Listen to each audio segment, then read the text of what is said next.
சுவிசேஷம். இந்த நாளுக்குரிய தேவ வார்த்தை.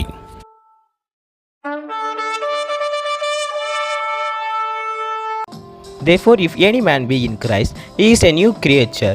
Old things are passed away. Behold, all things are become new.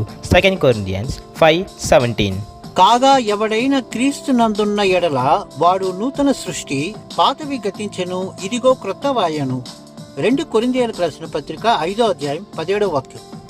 இப்படி இருக்க ஒருவன் கிறிஸ்துவுக்குள் இருந்தால் புது சிருஷ்டியாய் இருக்கிறான். பழையவைகள் ஒழிந்து போயினர், எல்லாம் புதிதாயினர். 2 கொரிந்தியர் 5:17.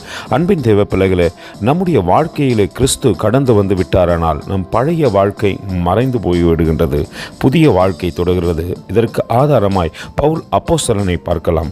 அவருடைய முந்தின வாழ்க்கை மாறி பிந்தின தேவன் அவருக்குள் கடந்து வந்த வாழ்க்கையிலே அநேகரை தேவனுக்குள்ளே ஆதாயப்படுத்தினார்.